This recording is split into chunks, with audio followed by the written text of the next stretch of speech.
Hi, everyone. Today I'm going to be walking you through your Commedia dell'arte day number 6 assignment. Let's go ahead and get started. I'm going to share my screen with you like always so that you can follow along with the assignment as I'm going through it.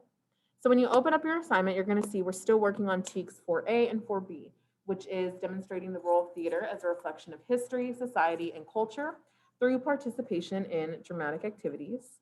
And then TEK 4B, which is exploring the influences of theater, film, television, and electronic media, such as key developments, figures, and works in society. So we're looking at how did history shape theater and how did theater help to shape history? And our understanding of cultures and places at that time. And so we're gonna start out like we always do by entering your last name, comma, first name, and then your theater class period. Once you get onto the warm-up page, you're going to see I've provided a video for you to help keep track of how long you stretch. We have our example stretches here. And then we have, our area where we mark our stretches. Remember, I recommend that you get up and do the stretch with us. We usually do. I'm going to check off the stretches that we usually do so that you can see them. But even if you are not able to get up and do like all of these that I've listed, remember you can always do a couple of stretches at your seat, such as neck rolls,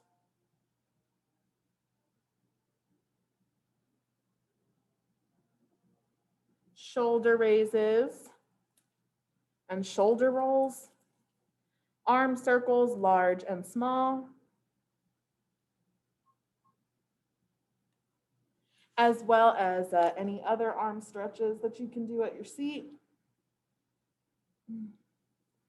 And then there are some stretches you can do at your chair. So I'm putting one leg over the other, leaning forward.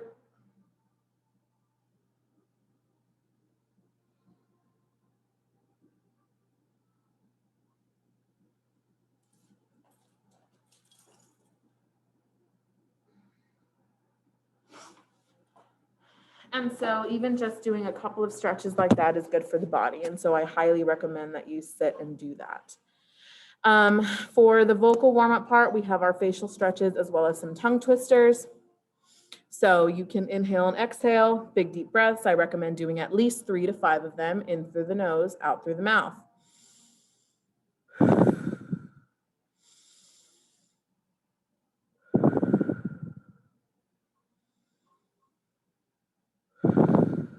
Good. A jaw massage, big face and small face.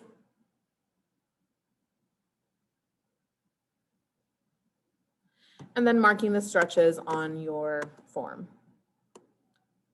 The last thing you can do is say a couple of tongue twisters, such as around the rough and rugged rock, the ragged rascal ran, around the rough and rugged rock, the ragged rascal ran, toy boat, toy boat, toy boat, red leather, yellow leather, red leather, yellow leather. You can do the same ones I just did, or do any combination of tongue twisters that you know or that you see on the poster.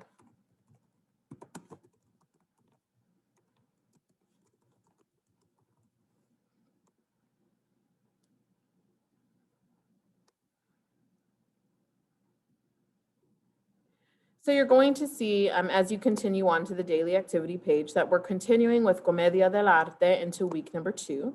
A reminder to everyone of what Commedia arte means. It means comedy of artists. So remember, we're looking at Commedia dell'arte was full of physical comedy, stock characters, and it is Italian theater from the later end of the Italian Renaissance period. So today we're going to be learning a new word, which is lazzo, or lazzi is the plural way to say it. And then we're going to review some Commedia stock characters, and you'll be able to decorate a pantalone mask. Yay. And so I'm going to show you all how to do that right now. So the first thing we're going to talk about is, what is a lazzo? So a lazzo is a comedic physical bit or joke. It's very over the top, and the goal for using these lazzo was to make, or lazzi, was to make the audience laugh. Remember, Commedia dell'arte is full of comedy. And so these are some common examples of lazzi that I have here. And they're just like little, it's just like little funny moments, basically. And I bet you can recognize these from you know, a cartoon or a show or something that you've seen at some point in your life. So some examples of a lazzi would be twins switching places to avoid getting in trouble and then getting in more trouble at the end. Parents or someone knocking at the door and then the character or the child runs to go hide. Or a character hiding in an obvious place, like freezing like a statue or hiding underneath a lampshade like they're a lamp. So my Bitmoji is doing that example of a lazzi. And so, or of a lazzo. Sorry, the plural messes me up sometimes.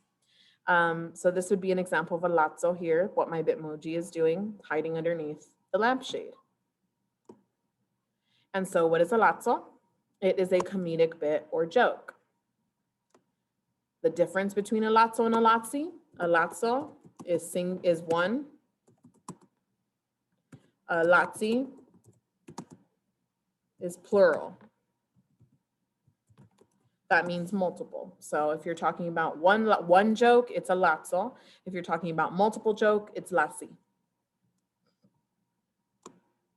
And so you're going to be watching a short video example here.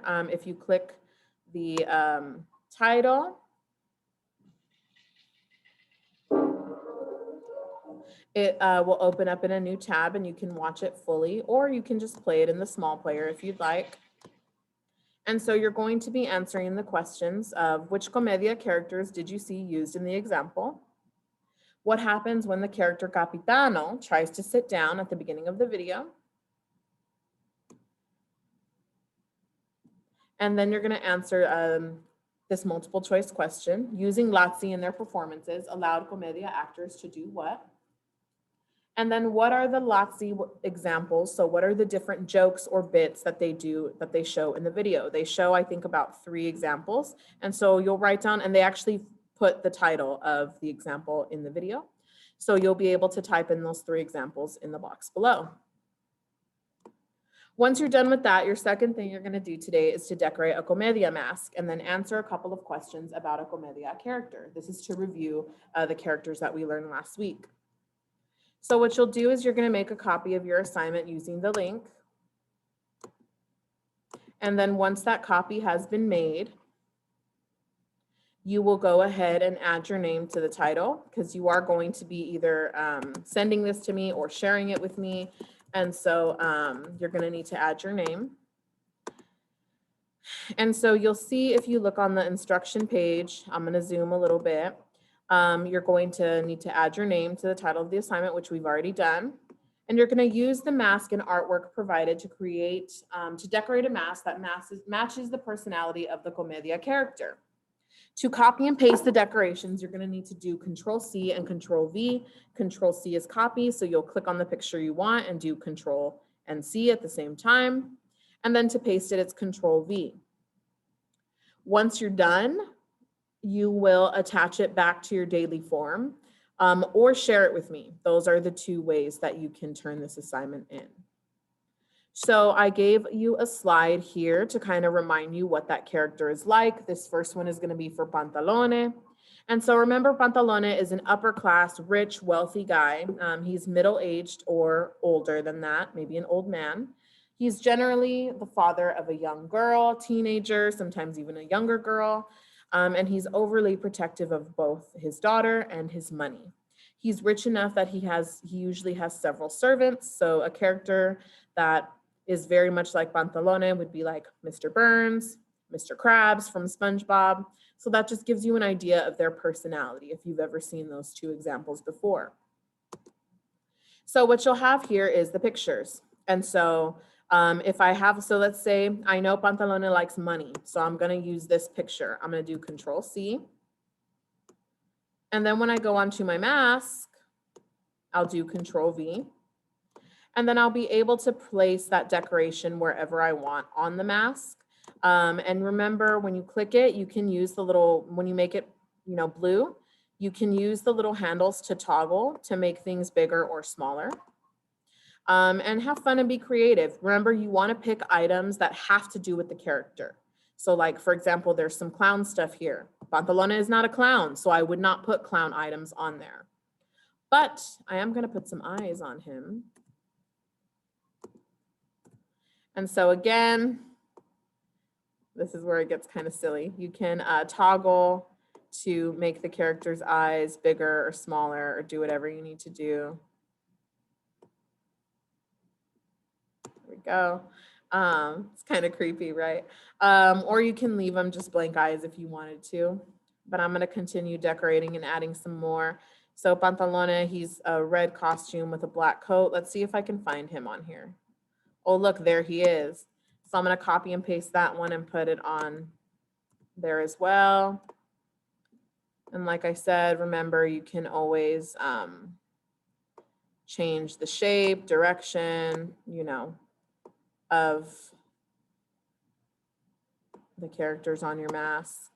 He loves money. And, you know, so I'm just going to put as much money on there as possible. And so I'm going to do here. Pantalone is also a character that should have a big nose. Remember, he's dumb. So I'm going to take this big nose. I'm just copying and pasting it. Just have fun with this. This is a chance to just be silly. I'm going to make this nose bigger so that it covers the original nose that was on the form. Let's make it really large and in charge here. Move my little money. So that I have my big nose on my character. I have, you know, the other little pictures that represent him. Let me see if I can, oh, I need one for his daughter. Let's do this one. I like the heart one. And so you can add as many pictures as you feel apply. Once it's like been fully decorated though, like to me, even this is okay because at least you have some of the pictures that, you know, represent him. Well, let's do this one too. The pig with money. Because he's kind of a rude dude. Okay, here we go. And so I'm going to put this one on the forehead. And like I said, remember, you can always resize to make something fit a little bit better.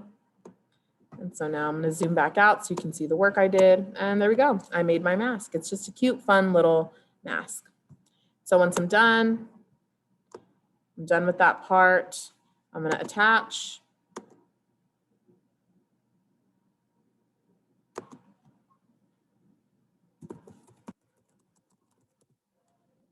I'm going to look for my Pantalone mask.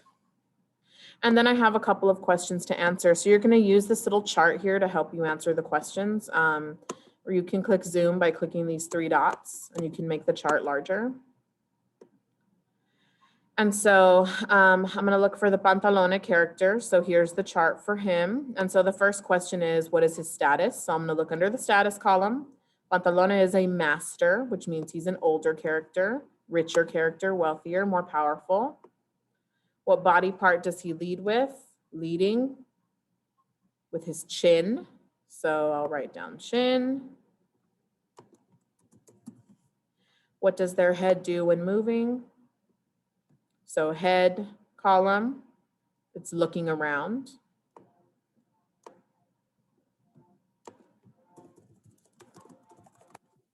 And then are there any other notes for movement for this character? Pantalone, he is, so this is like other, so this is kind of where the notes are. Suspicious is his behavior, so that's his attitude when he's moving around. He's suspicious of everybody, and he clutches his wallet or, you know, clenches his hands together. So that's what I'm going to put down here. He clutches his wallet, and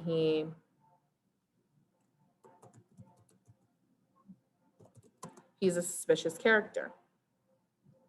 And so then your last thing you'll do for today's assignment is your exit ticket, which is to describe the progress you made on your character mask. So I finished my character mask.